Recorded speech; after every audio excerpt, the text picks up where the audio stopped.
Hello दोस्तों, इस video में हम बहुपद प्रश्नावली 2.3 का 5वां प्रश्न करेंगे और ये प्रश्न काफी इंटरेस्टिंग है। हमें इसमें बताने हैं कि px क्या है, इसके बाद gx और qx और rx ये क्या है और ये जो है विभाजन एल्गोरिदम को संतुष्ट करते हैं। तो पहली बात तो ये कि विभाजन एल्गोरिदम है क्या। विभाजन एल्गोरिदम तो आप भी जैसे जानते हैं कि जो भाज्य होता है वो होता है भाजक, यानी डिविडेंड जो होता है वो होता है डिवाइजर इनटू क्वोशिएंट यानी भागफल प्लस रिमाइंडर यानी शेषफल।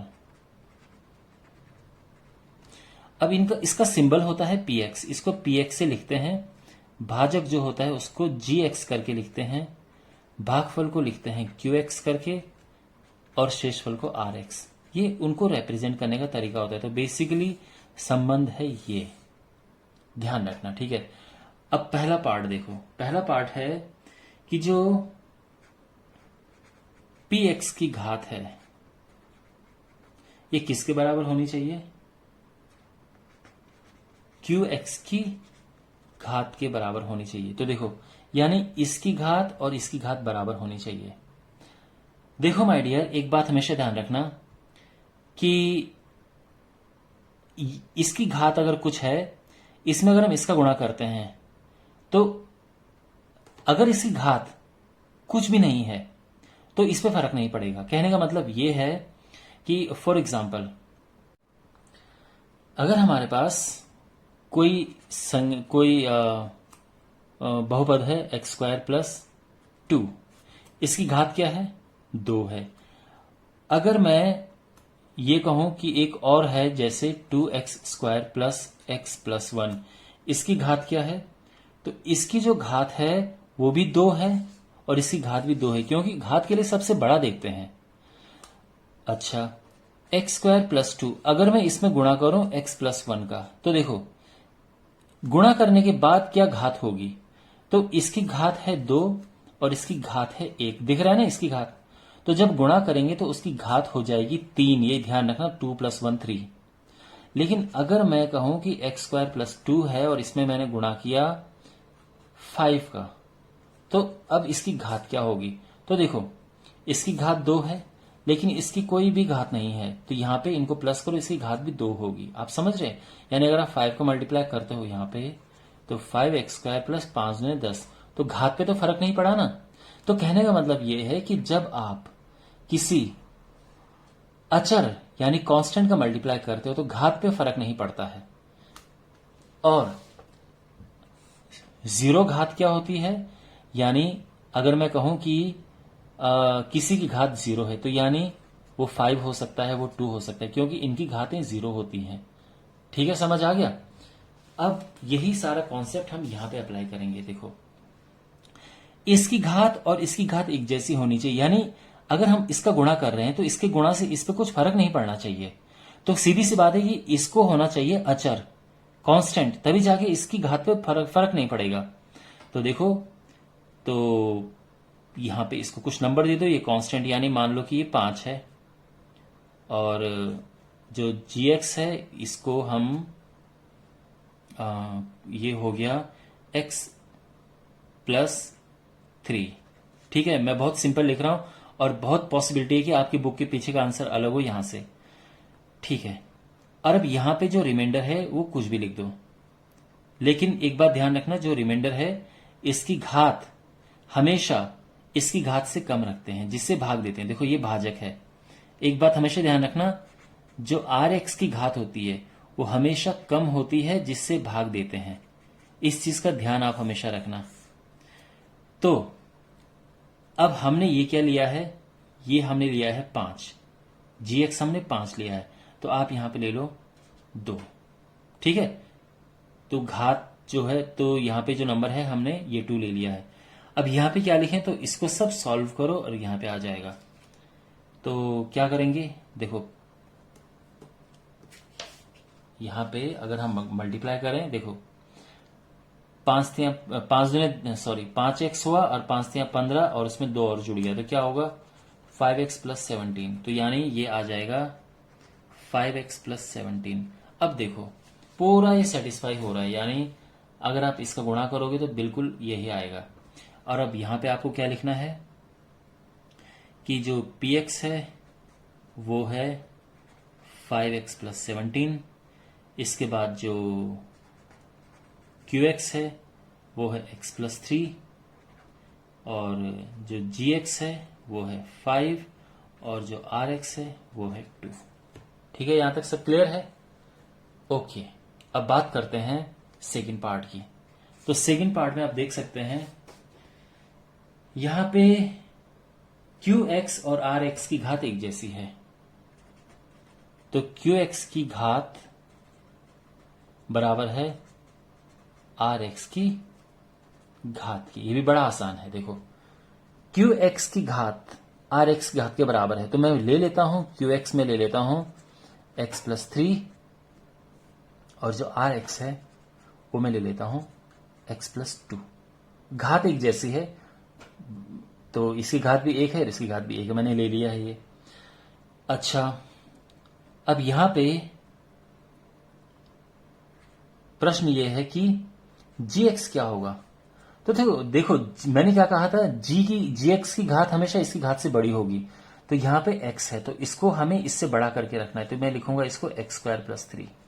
कुछ भी लिख सकता हूं, x² + x लिख दो, ओके। लेकिन अब px क्या लिखे तो उसके लिए हमें सॉल्व करना होगा। देखो px क्या होता है gx इंटू, और मैं आपको एडवाइस करूंगा कि ये काम आप रफ में करें। देखो जो px होता है वो होता है gx इंटू qx + rx, ठीक है ना। यानी इनका गुणा करो x + 3 और rx लास्ट में है, ठीक है ना। तो यह आएगा गुणा करके x³ + 3x² + 3x + 3 × 3 = 9 + x + 2। तो ये हो जाएगा x³ + 3x² + 4x + 11। ये मैं लिख देता हूं सबसे पहले तो px। ये काम सारा रफ में हुआ है, ध्यान रखना। x³ + 3x² + 4x + 11, और आप लिख सकते हैं क्या जानते हैं ना px, यानी x³ + 3x² + 4x + 11 है ना। जो px है ये किसके बराबर होता है gx, यानी x² + 3 इंटू qx यानी x + 3 और rx यानी x + 2, ठीक है ना। और ये हमारा एक्सप्रेशन है। आंसर वैसे हमारे ये हैं, बस इसको हम थोड़ा सा इस तरह से लिखेंगे, ओके। तो यहां पे ये 11 है, सॉरी। अब करते हैं इसका तीसरा पार्ट। तो तीसरे पार्ट में हमारे पास जो इसका थर्ड पार्ट है उसमें यह कहा गया है कि जो rx है उसकी डिग्री 0 है, उसकी घात rx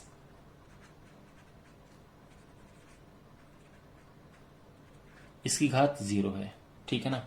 अच्छा, rx की घात 0 का होने का मतलब क्या है कि rx आप 5 ले लो बस।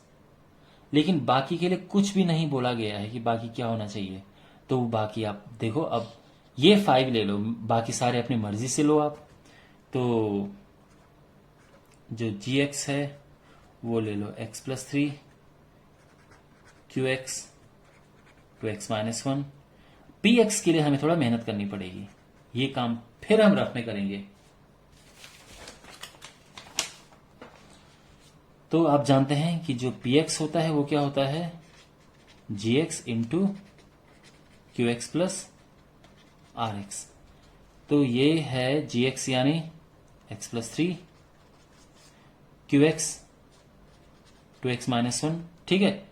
तो ये कांस्टेंट है 5। अब इसको सिंप्लीफाई करते हैं देखो आप ये सोचोगे सर आपने ये यहाँ पे gx ऐसा क्यों लिखा, ये ऐसा क्यों लिखा। देखो ये है 5 कांस्टेंट, यहाँ पे जो gx होता है इसकी घात इससे ज्यादा होती है, मैं 2-3 बार बता चुका हूं। अब ये है 5, तो ये है इसकी घात थोड़ा ज्यादा होनी चाहिए, तो मैंने इसको ले लिया x+3, तो इसकी घात तो 0 है, इसकी घात मैंने 1 ले ली है। इसको कुछ भी ले लो आप, कोई 2x-1 ही जरूरी नहीं है, आप 2x² कर लो इसे, बट हम थोड़ा सा इजी ले रहे हैं, ठीक है। इसको इससे किया तो 2x², इसका इससे किया -x, इसका इससे किया +6x - 3 +5, ये हो जाएगा 2x², 6 में से किया +5x +2। समझ गया ना।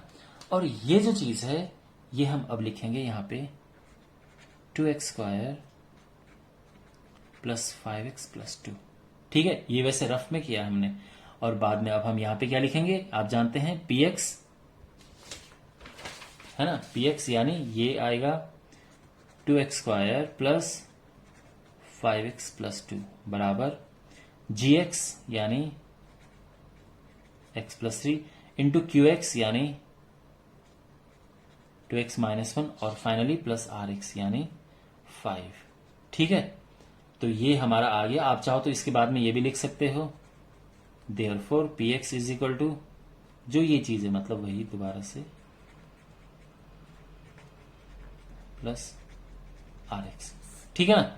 आई होप आपको समझ आ गया होगा। अगर कोई प्रॉब्लम है तो ask me in comment box, और thanks for watching and see in the next video, take care.